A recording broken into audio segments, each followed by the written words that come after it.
Define environmental chemistry and atmosphere. हमने environmental chemistry को define करना है और एटमॉस्फेयर को डिफाइन करना है। तो आइए जरा डिस्कस करते हैं। सबसे पहले एनवायरमेंटल केमिस्ट्री की डेफिनेशन समझ लेते हैं।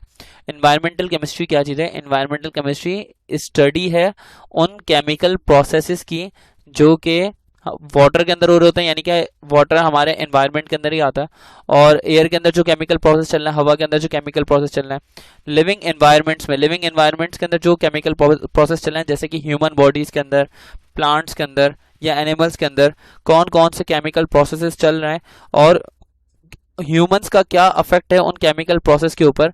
तो इन सारी चीज़ों को हम लोग डिस्कस करते हैं एनवायरमेंटल केमिस्ट्री के ऊपर।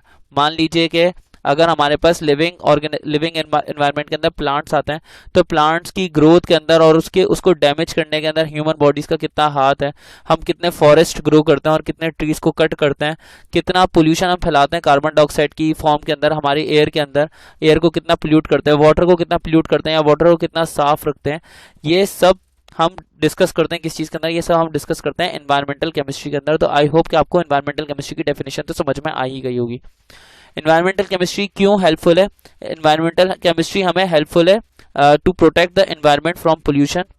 हम पोल्यूशन से अपने एनवायरनमेंट को बचाना चाहते हैं। साथ साथ में ये बात जहन में रखना बड़ा ज़रूरी है कि वो पोल्यूशन किसी भी नेचर का हो सकता है। वो पोल्यूशन एयर पोल्यूशन भी हो सकता है,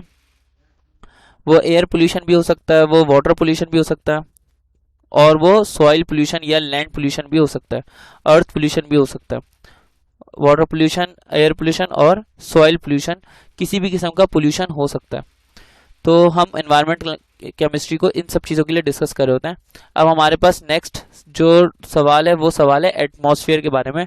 अब एटमॉस्फेयर क्या चीज़ है? एटमॉस्फेयर एक गैसेस का हाला है या गैसेस का गोला है जिसने हमारी अर्थ को, हमारे प्लैनेट को सराउंड करके रखा हुआ है।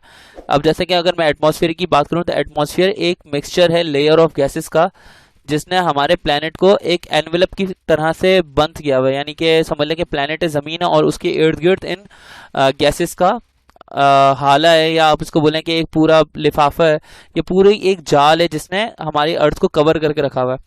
अब ये अपनी जगह पर कैसे रखता है? जो प्लैनेट की ग्रेविटी है, जैसे अर्थ की ग्रेविटी है, किसी भी प्लैनेट की जो ग्रेविटी होती है वो इस एटमॉस्फेयर को अपनी तरफ होल्ड कर रखती है, इसको कहीं दूर जाने नहीं देती। अब ये कैसे होल्ड किया जा सकता है? कैसे होल्ड होता है? जितना ज़्यादा एटमॉस्फेरिक प्रेशर